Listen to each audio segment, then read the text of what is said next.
The story begins in a large bookshop. A young girl picks up a book from the shelf and walks to find a place where she can read it. Her name is Kim Soo-young. She is 25 years old. She has been preparing for a job for 2 years since graduating from the College of Education. She walks around, looking for where to sit and read. She finally finds a place and goes there. As expected, in a large bookstore, without feeling self-conscious and enjoy the books freely. She opens the book filled with enthusiasm. She feels it will be fun to read it. The title of the book is Visible Love by Seo-young. She comments that she loves the title, the author, and the content. The story is about a male protagonist who doesn't believe in love, and a female protagonist who is afraid to come out into the world. They gradually open up to each other. Seeing the heroine adapt to society with courage gives her the feeling that she can do that too. Of course, her reality is just that of a job seeker. Even if she works hard and submit applications, she always receives rejection. No company has contacted her. But like the heroine in the book, our girl wished to achieve both work and love. She looks at the book cover. She notices that the author of the book, Seo-young, hasn't revealed their real name, age, or face. She feels the profile picture she is seeing is a well-drawn character. She doesn't want to believe that he actually looks like that. She keeps on reading, commenting that she loves the book contents. She feels the book is an oasis for enduring her job search. A book like an oasis. After some hours, she is tired. She read 600 pages without a break, so her eyes hurt a bit. She stands up from her seat and discovers that her back hurts also. As she is about to find where the book was located so that she will return it, she bumps into a young man and the book falls to the floor. She shouts out in shock. He immediately apologizes and tells her that he will buy her a new one, offering it back to her. She tells him that it is okay, that she hasn't bought it yet anyway, adding that it is partly her fault, so she will buy it. He brings up another suggestion, saying that he will buy the one that he is holding and give it to her. Then he will buy himself a new one. She tells him that it is really okay. She feels she looks like a jerk, reading a book without paying. She offers to go get the book, but he refuses, saying that he knows where it is. He walks to the shelf and tries to pick it out. She is surprised that he actually knows the location right away. He goes to the counter to make the payments, and our girl notices that everything seems natural between him and the seller. She wonders why. After paying, he offers her book, asking her if she is a fan of Seo-young. She says yes. He asks if she has read Ocarina too. She says yes, and asks him if he is also a fan of Seo-young. He says yes, that he really likes them, adding that he also enjoys fantasy novels. She corrects him, saying it is romance, not fantasy. He tells her that he enjoyed the novel, but he doesn't think that there is a place in the world where there is a love that accepts everything unconditionally. She replies that that is the reason it is true love, because it accepts everything. She brings out the book and shows him its title, Visible Love, telling him that love is usually an abstract concept, invisible, but it is expressed as visible. She adds that true love is something everyone can see. As written by the author. She asks him if the protagonist wouldn't grown like that without love. She is getting annoyed, but he is seen laughing. She wonders why he is laughing. She thought he was a true fellow fan, but she is disappointed. She thanks him for the book. He replies, telling her that it was nice to meet her. She is visibly disappointed. He adds that he will tell Seo-young that he met a true fan. She is surprised to hear that. He walks away towards the staircase. She wonders if he knows the author personally. She tries to tell him to wait, but he walks away, waving at her. She puts her hands on her head. She is regretting telling him that she is a fan, just in front of her. A woman passes with her child, who is looking at our girl. His mother shuns him to stop looking at people like that. Our girl is still full of regret. She wonders what made her to talk to the stranger. She feels so embarrassed. She needs to get home quickly. She steps outside. Her phone rings. It is her mother. She picks up and her mother tells her that she is going to the hospital. She asks why, and she tells her that her auntie hurt her knee and is in the hospital. That she is packing her hospital bag now. Our girl tells her that she is going too. Later that day at Korean Tae University Hospital, they get to her aunt's ward, and she runs to meet her, asking how she got hurt. Her aunt asks her how she came, saying that she heard she was busy preparing for jobs. Our girl replies that no matter how busy she is, she have to come. She asks her what she was doing, if she got hurt while working. Her auntie replies, no, saying that she twisted her ankle while coming off a bus and it seems her knee got strained then. Our girl's mother reminds her that she had warned her not to carry heavy stuffs on the bus. Our girl asks her if she is okay, if it hurts a lot. Her auntie replies no, saying that she is on painkillers, so it doesn't hurt. She asks that the only problem is that she doesn't have anyone to work at her place tomorrow. Our girl asks her if she's referring to that helper job. It hasn't been long since her aunt got a new job and was happy. She probably doesn't have many options to choose from. Our girl asks her what she needs to do. She asks if there is a lot of work. Her aunt replies that it is nothing much, that is just washing dishes and cleaning things lying around. Our girl looks at her mother. She's having an idea. She holds her aunt's arms and suggests that she goes in her place for tomorrow. Her aunt is surprised. She asks if she isn't busy studying. Our girl replies that it is just for a while, knowing that if she quits the job, she won't be able to find a new one, so she wants to go in her place. She turns and asks her mother if it is okay. Her mother asks her if she will be able to do it. She knows that our girl cannot even clean the house properly. She feels it will be great if she doesn't cause any trouble. She reluctantly accepts, saying that she can go for a bit if she really wants to. Our girl is excited. Her aunt asks her if she is good at cleaning. She replies that she guesses so. The next day, our girl goes to the house where she will work. She gets to the door. Everywhere is quiet. She remembers her aunt telling her that just because it is quiet doesn't mean no one is home. That the homeowner works from home in their room, so she must not make any noise. She opens the door silently and wonders if she can't even greet them. She looks around the house. It's so beautiful.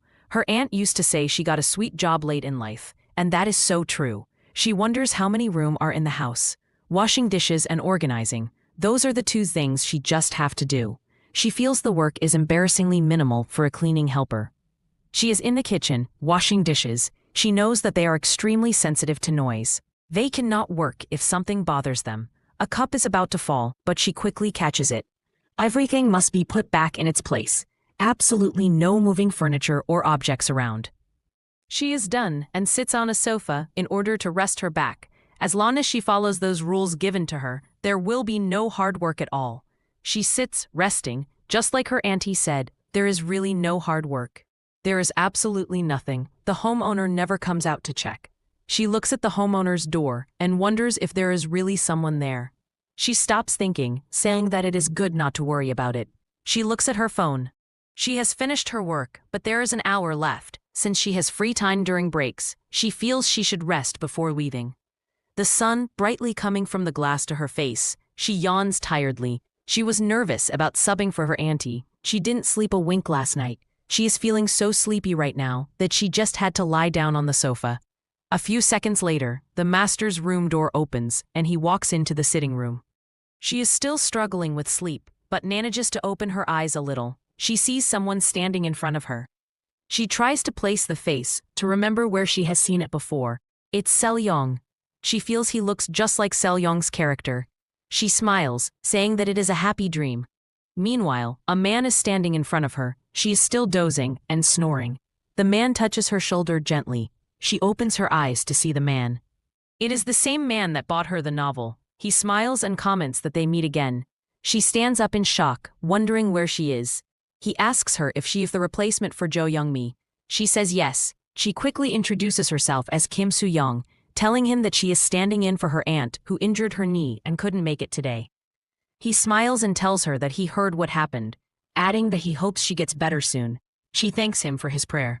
Very silent, and she decides to ask him if he is the owner of the house that is very sensitive. It doesn't seem like it at all. He replies no, telling her that he is not the owner, but he is close to the owner. His phone rings and he picks it up, and the voice tells him that he was just listening to the conversation.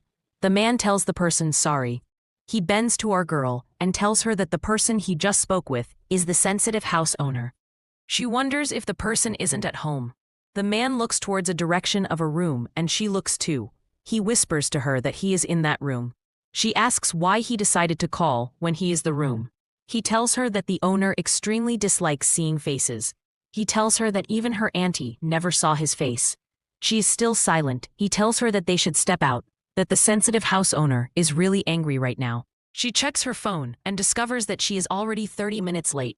He pushes her towards the door, telling her that she should work from 2 to 4. She takes her back, replying that starting from tomorrow, someone else will.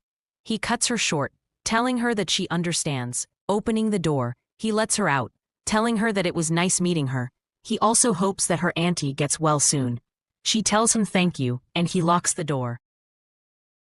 Outside, our girl thinks about what just transpired. No wonder it felt like being in another world. Falling asleep right away on the first day. As an afterthought, she wonders who exactly is the house owner. She wonders if it is that chaotic. She decides not to worry about it. Well, it is probably just today that she needs to work. She decides to focus on her job search. The next day, she is back at the house. They had to find a replacement ourselves. Since her aunt has a 3-week recovery period, she couldn't refuse a request to work for a week.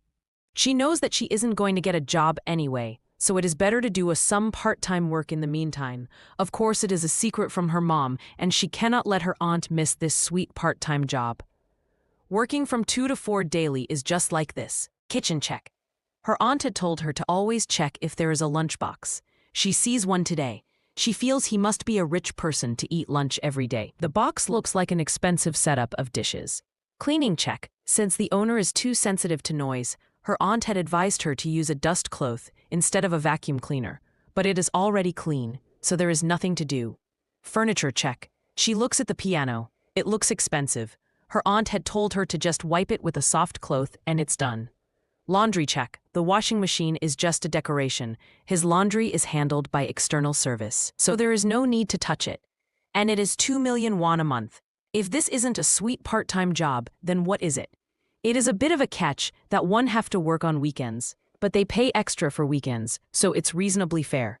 Anyway, today she have finished all the work and still have an hour left. She feels if she stays here, she might get more work. She thinks of checking the house again to see if there is any place that she have missed cleaning. She opens a door. The first day was too hectic. She moves to the bathroom, dining room, and then sees a room like a gym. She enters and lifts a weight. She wonders if the person living here works out too. She looks around. It is filled with gym equipments, but there is no mirror in the gym. There should be a mirror. Now that she thinks about it, there wasn't one in the bathroom either. She wonders how the house owner checks his form when working out. She drops the weight and checks her time. She still has 30 minutes left. Her aunt had told her to ask if she had any questions. She dials the representative's number. She has it, but it feels awkward to ask if she can leave early. She decides against calling him. She decides to get ready to leave immediately it reaches 4 p.m. She goes to sitting room and begins to arrange her things. Then a thought comes to her mind. She walks to the room where the house owner is said to be and sits by the wall. It's so quiet there. She wonders if there is really anyone that lives there. Suddenly, there is cough. She is scared and falls off. Well, she feels it is her reward for getting curious. The next day, she is at home. Her phone rings. It is her aunt. Her aunt asks her if she touched anything in the house yesterday. She asks if there was anything that she didn't put that in place. She replies no. Then she remembers that she picked the dumbbells. She wonders if she had put it back in place. Her aunt tells her that she just called a call from someone called the representative. The person said the house owner fell because something wasn't put back in place. Our girl is surprised. Her aunt continues, saying that she doesn't know how badly he was hurt, adding that they said that she doesn't need to come until the owner is fully recovered. Our girl picks her bag and runs to the house. She feels she should apologize in person, and since it is all her fault, she will ask them not to fire her aunt. She presses the doorbell and wonders why it isn't ringing. She wonders if the doorbell is broken. She hopes the house owner is okay. She hopes they are not badly hurt. She tries to press it continuously, and it opens. She walks to the house owner room and knocks. She feels it is all her fault. She remembers her aunt telling her that the owner is very sensitive to noise, and they can't work if there is any disturbance. Our girl stands by the door, thinking, the owner is sensitive, but if they get even more angry for coming uninvited, she is scared. She doesn't want to cause more trouble for the owner, and she doesn't want anything bad to happen to her aunt. For now, she feels she should go back for now. She still doesn't know how to handle medical expenses. She decides that she will talk to the representatives, and then she sees a staff on the piano. She wonders if that was there before. She walks towards it. It is something that wasn't there before, so it should be removed. She tries to pick up the stick. The door opens and a man tells her not to touch it. She turns and sees a man standing there. He looks familiar. She wonders if it's Soo-young. What will it feel like to see a comic book character in real life? When she was a child and loved comics, sometimes she imagined such things. But now that she is an adult, she have no expectation. It makes sense since she hasn't seen anyone like that. She remembers seeing his photo behind the book she was reading. She had concluded that he doesn't look like that in real life. It dawns on her now, the author is human. But surprisingly, a picture-perfect handsome man spoke to her right in her front. He tells her not to touch it. She looks at him, silently, still admiring his handsomeness. She turns to face him properly and wonders if he isn't Korean. His eye color is so bright, she wonders if that's what they call amber. He asks her if she doesn't understand Korea. She is still seen holding the staff. She turns immediately and drops the staff back. She tells him that she rang the bell but there was no sound. She smiles and adds that she is here as a replacement for Ja Young-mi. He tells her to leave. She stands there, still trying to take it in. He screams at her, telling her to leave. She is surprised by his outburst. She's thinking of what to do. He seems really angry. Should she just go? No. What about her aunt's job? At least she needs to handle this properly so that she can see her aunt. She slowly walks to him. She tells him that she knows that it's unpleasant, but she wants him to listen to her for a moment. He removes his phone and starts saying a number. He turns away from her and doesn't reply her. The person picks up and he starts talking. He asks the person that is going on, that he had assured him that the helper won't come. Our girl looks at him. She notices that he is handsome. His voice is pleasant, but his attitude. He passes the phone to her, shouting on her to answer it. She takes the phone wondering what is happening. She wonders why there is suddenly a call. She talks and the person asks her if it's the helper's niece. She recognizes the voice. It's the representative. She says yes. He tells her that he told her before, that she doesn't need to come until her aunt's back heals. She replies that she heard. But she has something to say to the house owner. He asks her what it is and after thinking for a while, she begs him not to fire her aunt, that it's her fault of not putting the item back in place. She continues applauding and adds that she heard he was injured. He tells her that rather than asking him, she should ask the person standing in front of her directly. She looks up to him. She sees him raising up his hands, and she is sacred that he wants to hit her. He brings his sleeves down and shows her the bandage. She bows her head and apologizes to him. She asks her what she was thinking by hurting someone. The representative on the phone comments that it seems she left the dumbbells on the floor, that the house owner tripped over them and hit the corner of the treadmill and injured his arm. But they treated it immediately, and the bones and muscles are fine, so she shouldn't bother too much. She's very relieved to hear that. The representative apologizes, saying that a guest just arrived, so he'd have to end the call. He tells her to take care and ends it before she could say anything. The male lead collects the phone from her. He tells her that he's going now. She begs him to wait, saying that since it was a mistake, would he keep allowing her aunt to work there? She continues, saying that her aunt used to take care of her and couldn't even go to work properly. Later, she did all sort of hard work to make a living. She continues, saying that if her aunt get fired because of her mistake, she will really feel so sorry and never be able to see her again. He tells her that he didn't say he will fire her aunt, that she should just tell her come back once her knee heals, that he will handle things for the meantime. Our girl is happy to hear that. She stands there for a while. It's awkwardly silent. She wonders what she should do now. Should she clean up and leave? Or should she go back right now? No, her aunt will need 3 weeks to recover. If she goes back now, what if the owner suddenly changes his mind? She immediately asks him to sign a contract. He is surprised. She tells him that her aunt once worked just on a verbal agreement and was fired without receiving her salary. And since then, she has always insisted on a written contract. So she asks him to sign a contract, like a labor contract. He tells her to talk to Sol Ji-hyun about the contract, that he doesn't know anything about that. He's about to enter his room, but she stops him and asks him who Sol Ji-hyun is. He's getting irritated. He shouts, telling her that it's the person she just spoke with on the phone. She gets it now. It's the representative. She wonders why the male lead is acting that way.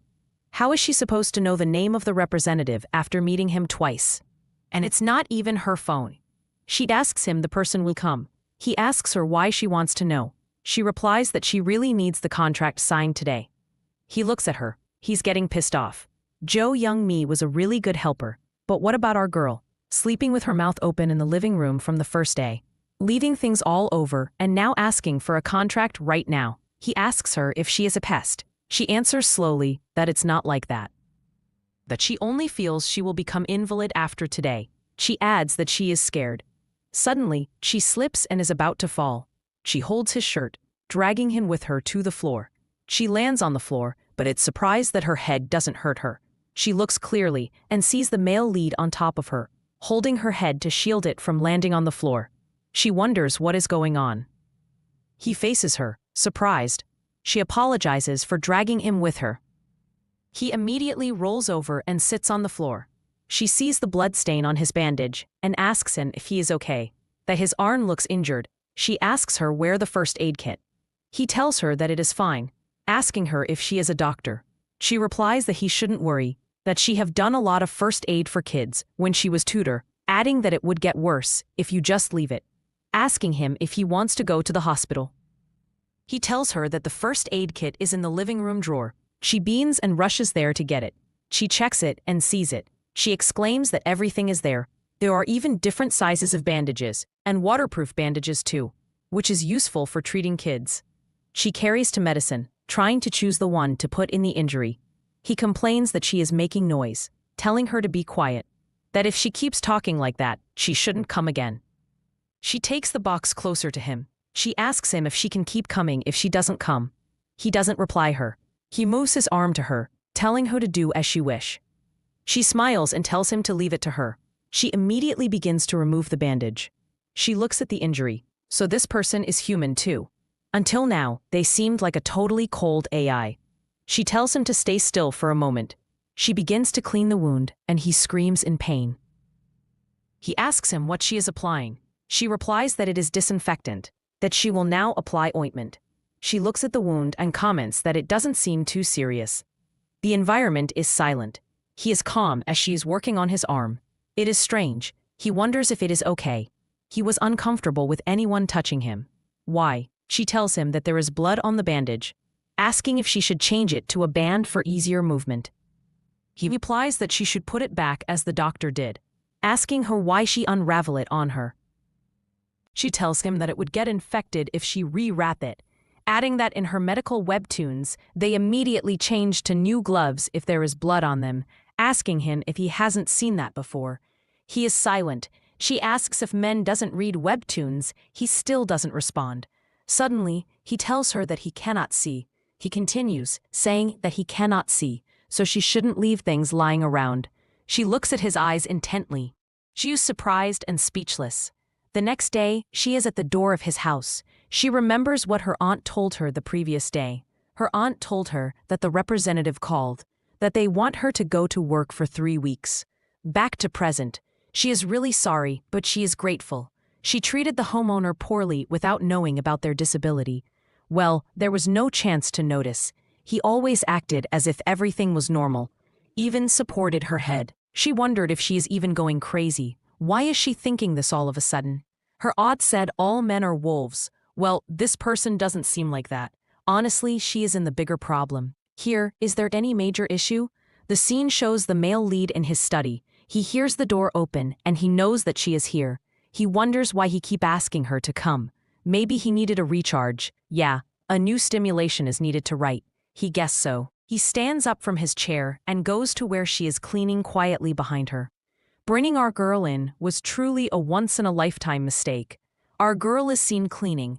She feels something behind her and turns abruptly. She is scared to see someone behind her. She asks him why he is standing there. She wonders if he is really blind, that it seems like he was looking at her. He tells her that she is too noisy. She replies that she didn't make any noise. He tells her slippers is noisy, asking her if she usually wear them like that in her house. He asks her why she drags them like that. Our girl is surprised. She wore them to make less noise. She asks him if she is deliberately doing that to keep her from coming. He doesn't understand what she is saying. She tells him that he is making no sound on purpose, that, honestly, she doesn't even know if the homeowner is in the room. She wonders if he ever uses the bathroom. She continues, saying that she doesn't hear any sounds at all, but the male lead said he heard the sound of her slippers. Honestly, she feels it is like nitpicking. She is glad that she got the contract in writing. Showing him the contract in her phone, she tells him that she got the contract yesterday too, so if he kicks her out, it is a breach of contract. That no matter what the homeowner says, she will be working here for 3 weeks. He comments his Woo Jin. She doesn't understand. He tells her that his name is Seo Woo Jin, so he starts walking up to her, getting closer than usual, and she's just standing there, kind of confused, like, what's going on all of a sudden? It's weird because her aunt literally told her that she hadn't heard anything about this guy. No news, no updates, nothing, for like 6 whole months. Not even a glimpse of his name or face anywhere. And now, out of the blue, here he is. Still, she smiles and says hi, calling him by his name like nothing strange. He doesn't waste time. He tells her straight up that he can't hear anything from the room. No voices, no noise, nothing. But then he mentions hearing this soft sound, like slippers moving around in the room. And to her, that just doesn't make any sense. She doesn't get it, but for some reason, it totally makes sense to him. He says it like it's obvious. She doesn't respond right away. There's this pause. A moment where everything feels still. Then, without saying much, she bends down, takes off her slippers, and quietly says that now he won't hear the slippers anymore. That should fix it, right? But right after she does that, he just turns around, like no hesitation, and walks straight back into the room. No explanation, no comment, nothing. Just like that. She watches him go, and in her head, she's thinking, what is actually happening right now? She thought things were starting to get better. She really did. But now, with how he's acting, all these strange little moments, the weird comments, it's clear that Sol Woo Jin's complaints are far from over. If anything, they're just starting to get more confusing. The next day, he tells her that if she cleans, the sofa gets sticky, the piano is sticky too. He asks her how she clean it. He asks if she is really using the clothes she used before. She wonders if she should just give up. Honestly, he doesn't even care about the piano. Like not even a little. Whether it's sticky or dusty or completely out of tune, it doesn't matter to him at all. He never goes near it anyway. It's just there, sitting in the room like a decoration. But today, for some reason, he brings it up. Starts pointing out random stuff about it. The truth is, he just wants to keep the conversation going. He wants to keep talking to her. That's it. So he keeps throwing in extra comments. Little observations, anything to make the moment last longer. Then she asks him, super casually, if he plays the piano really well. And he just goes quiet. There's this pause, not because he doesn't know what to say, but because he's caught off guard. In that moment, he wonders, did she already forget that he's visually impaired? Does she not remember? Or is she pretending not to care? It's strange, because usually people act different around him. They either get awkward or overly nice, like walking on eggshells or constantly trying to be polite. But not her. Our girl talks to him like she would talk to literally anyone else. She doesn't try to sugarcoat things. She doesn't act extra sweet or speak slowly like he's fragile. She treats him like a regular person, like he's just him. And that hits different. There's something in the way she talks that feels real. No pity, no awkward silence, no extra careful words. Just a normal conversation. And honestly, that might be the first time in a long while someone's done that. She just stands there for a bit, waiting, like actually waiting, for him to say something, anything. But nope, he says nothing. Total silence. She starts getting a little confused, wondering why he's not responding. Is he ignoring her? Is he thinking too hard? What's going on in that head of his? Slowly, she lifts her hand, like she's going to touch his face. It's not fast or sudden, just gentle, like she's trying to understand something, maybe get a feel for what he's thinking or feeling. But before her hand even makes it to his face, he grabs her wrist. Not rough or anything, but definitely firm. He's clearly caught off guard. He tells her not to do anything weird, and she immediately fires back like, "What? I didn't do anything weird." She sounds totally serious, but also a little offended. He lets go of her hand and tells her to move, that he's going into the room. He just wants to get past, keep things moving.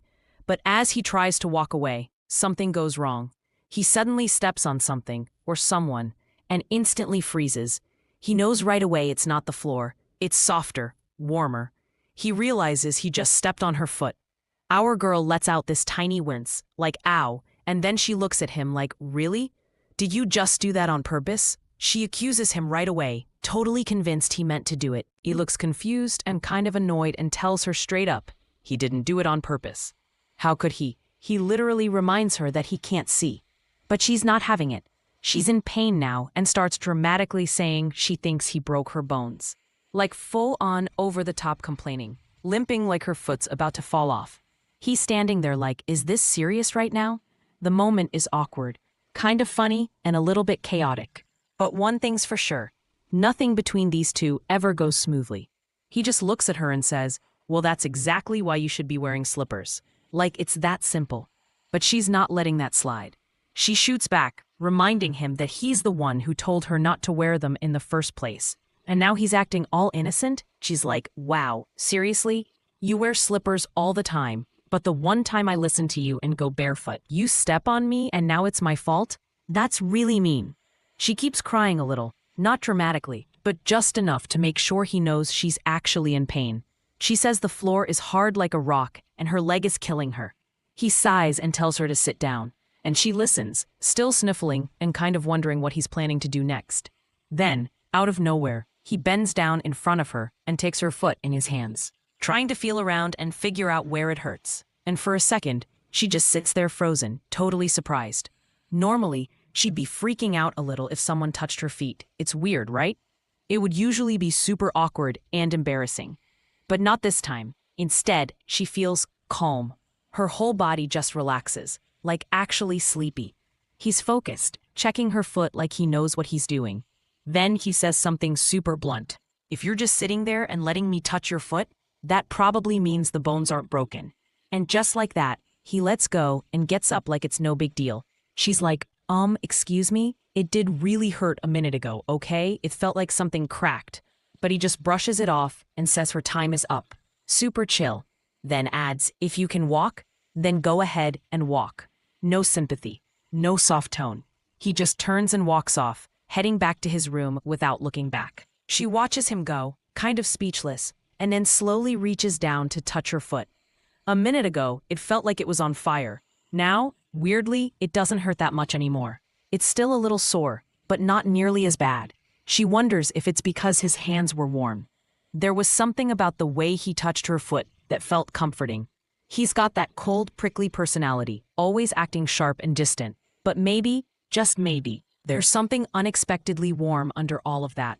The male lead walks into his room and quietly shuts the door behind him. He doesn't say anything, but his mind, it's spinning like crazy. He just stands there for a second, lost in thought, and starts wondering the most random things. Like, seriously, why are her feet so small? Is that normal? Are most women's feet that tiny? Or is it just her? Do they even make adult shoes that small? Or is she actually walking around in kids' shoes? He can't stop thinking about it. One question leads to another, and before he knows it, his whole head is filled with thoughts about her. Her size, her shoes, even what her face looks like. It's kinda wild because usually, whenever the helper comes over, he stays in his room. He might read a book, listen to some music, maybe just chill in silence. Even if it's quiet, he doesn't usually write. Something about having someone else in the house just makes it feel different. He senses it, and it throws him off. But when she shows up, everything changes. He's not the same. Instead of staying in his room like he normally would, he keeps stepping out, like way more than usual. He tells himself it's nothing, but deep down, he knows why. He's curious. There's something about her that makes him want to know more. Something about her pulls him in, and now his brain won't let it go. She's different, and he feels it, even if he doesn't fully understand it yet. Later that evening, he is having dinner with the representative. The representative asks him how his face is doing, then it seems like he is eating well, so Dr. Kang will like that. The male lead replies that he shouldn't suddenly be talking about the doctor, that he should read the manuscript instead. He adds that he always eat well. The representative tells him that if he always ate well, the doctor wouldn't have scolded him. He continues, telling him to keep eating well, or the old man will call him back to the family home. The male lead seems a bit nonchalant, but the representative explains to him what that means. He will be summoned back to the family home immediately. The male lead countenance changed. The representative asks him to eat well since he is scared. He asks him if the helper girl do a good job, that the house looked very clean earlier. He looks at the male lead. He knows that he heated our girl so much. But now he is calling her again, which is unlike him. He wonders if she appeals to him. He asks her what her name is again. He asks again if he knows her name, that he was told her name. The male lead replies that he doesn't know, asking what it matters if he doesn't call her name. The representative tells him that he is right, that since he doesn't go out of the room, there is no need to call her. The male lead thinks about it for a while. He goes out every day. The representative tells him that he will let him know if there are any revisions to the manuscripts. He asks if he writes Braille too. The male lead says yes. He tells him that they should have dinner then. The male lead replies that he isn't interested. The male lead is in deep thoughts. He is trying to recall our girl's name. The representative looks at him surprised. For years, he has never missed a single meal with the male lead. He tells him that he is hungry, begging the male lead to eat. The male lead refuses. Instead, he stands up and leaves the table. The representative can tell from his actions that Woo Jin is changing. The next day, our girl asks him if he wants to eat ramen. 1 hour ago, our girl is seen in a supermarket. She buys 2 cups of noodles/ramen. She feels since cup noodles were on a 1+1 deal, she ended up buying 2. She feels she will eat 1 the next day. She gets to the house, and just by the door, she sees a pair of slippers. She is surprised. She wonders if he left them for her. She tries it on and discovers that it fits perfectly. She wonders if he sized them by just touching her feet once. Her stomach grumbles, and she knows that her stomach is really honest. She decides to finish up quickly so that she will eat up. After a while, she is done with the cleaning. She is tired and hungry. She goes to the kitchen table, ready to eat. She looks around. She cannot see any trace of food in the kitchen. She wonders if he cleans up right after eating. Or maybe, is he starving himself? She recalls him raising his hand. He looked quite thin. The water begins to boil. She quickly removes it. She feels the boiling water is definitely going to annoy the male lead. She prepares the noodle. She likes the smell. She is grateful for the meal. The male lead comes behind her and asks her what she is eating. She turns quickly, surprised that he came behind her unnoticed. She knows she was being careful. She wonders if the blind are really sensitive to smell too. She looks at him and notices that he is wearing revealing clothes. She wonders why he is doing so when it isn't even summer. It suits him though. She stops. That is not the important thing right now. It looks like she got caught trying to eat alone. She asks him if he wants to eat ramen. He is surprised at first by the question. Then he replies no, saying that he doesn't eat hot things. He tells her that he hates the smell, so she should ventilate after eating. As he says that, his belly grumbles and she can hear it. She smiles and tells him that she knew it. She walks towards him with the food. She asks him if he wants to eat. It is obvious that he is hungry. He tells her to move. She asks why and keep coming closer. He carries his hands up, telling her to move away from him. There is a crashing sound on the floor, then silence. He wonders what is going on. He takes his hand forward, trying to figure out where she is. He brings his hand down and touches her hair. He knows that if her head is at this height, it means she is bending over. He asks her if she's hurt. He tries to move, but she tells him to stay still, that he will get hurt if he moves. He tells her that she should always remember that he cannot see, adding that something bad will happen if she gets close with something hot. She almost got hurt because of him, all because he can't see. She tells him not to yell, that it is fine, since she is not hurt. She tells him to just stand still, that she will clean up quickly. He asks her if she's not hurt or burnt. After some seconds, she tells him that she is done. She comments that it was hard. She tells him that he can move now. He stands there for some time and she wonders why he isn't going in. Did he lose his sense of direction? What should she do? She feels it will be easier if she guided him, but he hates being touched more than death. Suddenly, an idea comes to her. She walks to him and tells him that since he is afraid of her, she asks if Fior is okay if he touches her instead. He looks at her surprised. She tells him that it might sound a bit weird, but it's okay if he can hold on to her and move. He tells her that he doesn't need to hold on to her hand, that she should just tell him where to go. She asks him if he wants to sit at the table, that there's another ramen, so they should eat together. She knows that he must be hungry now. He agrees, and she directs him to the table through words. At last he gets there, and she tells him to sit. She mixes it for him and tells him to go ahead. He begins to eat it well, and she feels he must be really hungry. It's nice to see him eat well. She wonders why he hasn't been eating well. She wonders if it's hard for him to prepare meals because he can't see. He stands up and tells her that he is done. He tells her to ventilate because it smells. She tells him that it's the same thing she was about going to do. She's seen ventilating the place. She stops to think, this is really bad. Now even though he gets annoyed, she doesn't feel bad. The next day, our girl is having some drinks with her friends. Jo Mi-jin, who is a middle school teacher, asks her how her job search is going these days. Our girl replies that she keeps submitting resumes but it's not going well, that it is so hard to get a job in a company. She adds tiredly that she doesn't even know which company will suit her better. Han Sora, a full-time homemaker, tries to console her. She reminds her that she had said earlier that she is working part-time. Our girl says yes.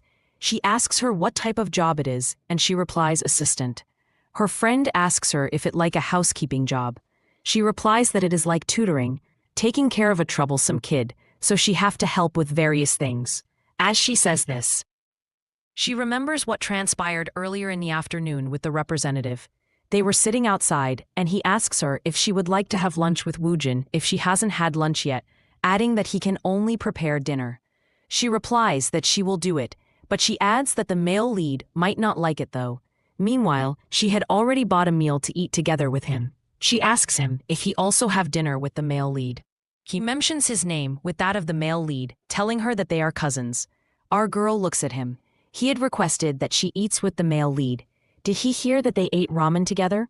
He said she accomplished in 4 days what even her family could not do. Back to present. Another of her friend, Shin Yo-won, who is a high school teacher, asks her if she is tutoring an elementary school student or a middle schooler. Our girl replies that she is tutoring a college prep student. Her friend exclaims that the pay must be very high then. She asks her if she is teaching for the college entrance examination or language section. Our girl is silent for a while, thinking. She cannot say character education. She replies that she is tutoring just a bit of everything. Min-jin comments that it is a good job, that it is better than getting a random job, adding that one student is manageable, but teaching middle schoolers is really tough, that they are fine when alone, but in a group, they act just weird. The other friend replies that middle schoolers are at least cute, but high schoolers act like they have seen everything in life, that they always tell her that she doesn't know anything about life. She finds it funny. She asks our girl if the student she teaches listen to her well, that since the student have graduated high school, he should be more matured. Our girl replies that students are not matured, that it is difficult to get them to eat. Her friends are surprised. They think she has to feed the student too. Min-jin asks her if the student is physically unwell. Our girl replies that it's not like that. That student's dad sometimes asks her to eat with him, but the kid doesn't want to eat. One of her friend comments that the kid must be on a diet, adding that these days, kids are more obsessed with dieting than studying. Our girl is deep in thoughts. She knows that since she said earlier that it is tutoring, they will think it is a girl. They will be surprised if she says it is a boy, so she will mention it later. Another of her friend replies that they can't blame the kids, that the idols they see these days are abnormally thin, that the kids keep seeing those people and get influenced. She asks our girl if her student is thin too. She says yes. Our girl remembers what transpired today. After work, on her way home, the male lead holds her, asking her if he could have some coffee before she goes. She is surprised. He tells her that it is for him to wake up, that if he sleeps now, he won't sleep well later. She asks him if he has insomnia. He says yes, so she should drink coffee with him before she goes. Back to present. She wonders if the male lead is thin because he doesn't sleep, but for being that thin, his chest is quite muscular. She chides herself from her thoughts immediately. She wonders why she keeps thinking about him. She doesn't like it. Her friend removes a vase and offers to them, saying it is a present, that she thought of them and bought 3 for each of them. She tells them that as they stroke the flowers, it releases a fragrance. They all comment that it is really cool. She continues, saying that it feels like the flowers is thanking the person for taking care of it. Our girl thanks her and collect hers. It releases fragrance when touched, unlike someone who hates being touched. The next day, she is at the workplace. She is in the kitchen and discovers that the sink is clean again today. She wonders if the male lead doesn't eat anything in the morning, or maybe they sleep in like her. She feels if he haven't eaten anything by now, he must be really hungry. She feels it may be necessary to maintain that body. She wonders what his job was again. He wasn't a model. She is a bit jealous of him. He's living in such a nice house. Is this what they call being born with a silver spoon? If so, his bad temper makes sense. He probably never had to earn money and grew up being pampered and spoiled. It's no wonder that he is so arrogant. Even the representative puts up with his personality.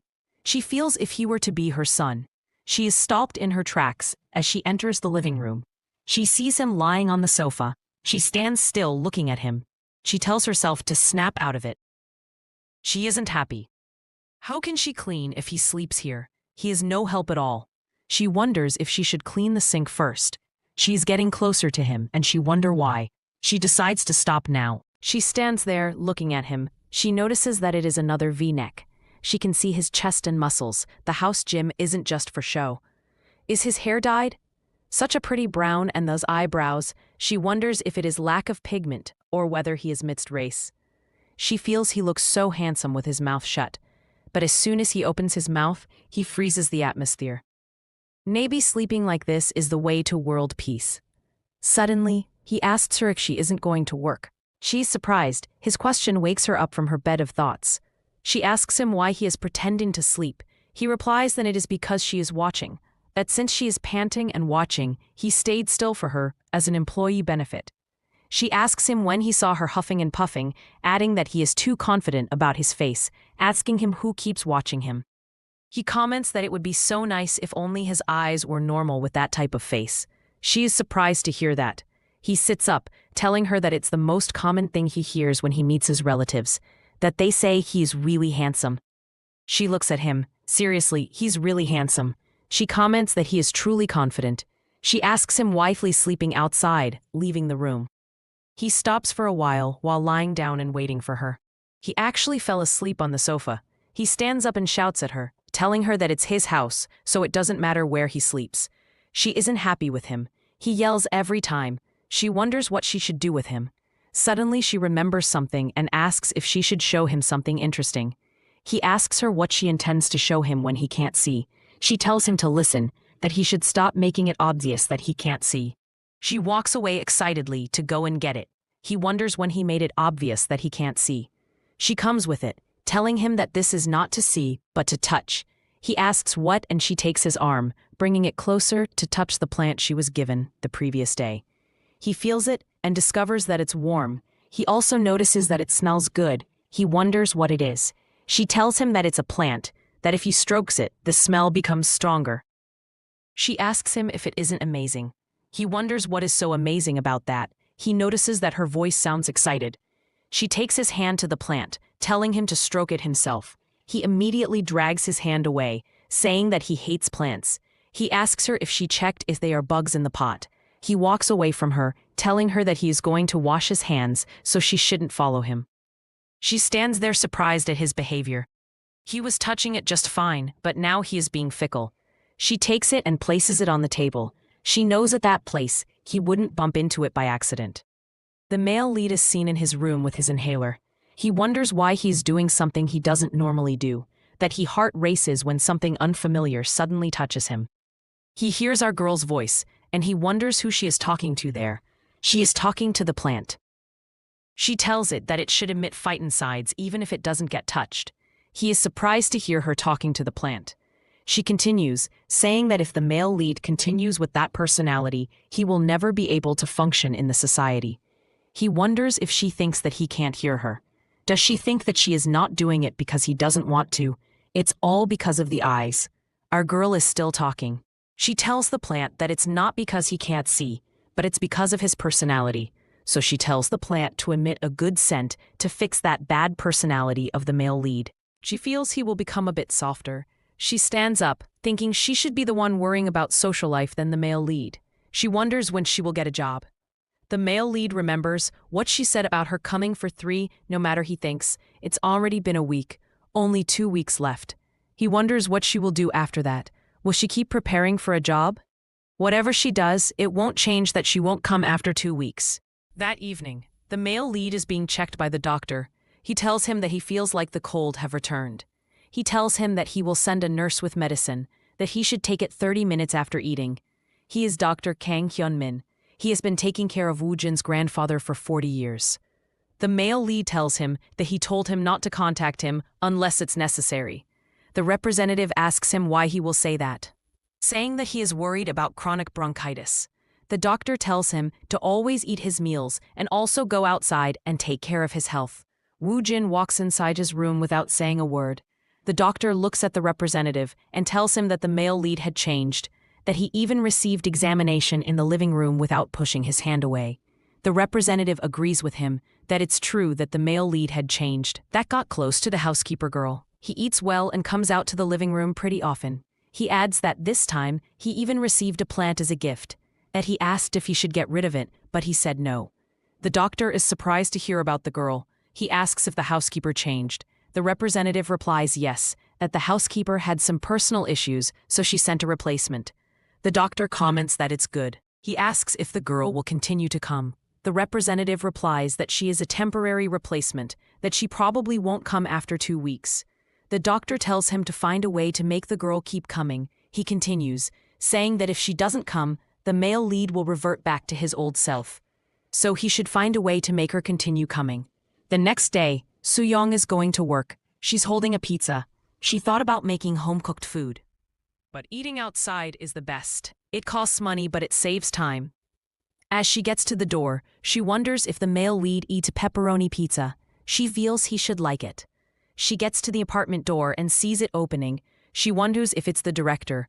A woman comes out elegantly. Our girl admires her beauty. She wonders who the woman is. Could she be his girlfriend? Maybe. If you're eager for the next chapter, drop a comment expressing your interest in a part 2. Don't forget to subscribe and ensure to hit the notification bell to stay updated. Until next time.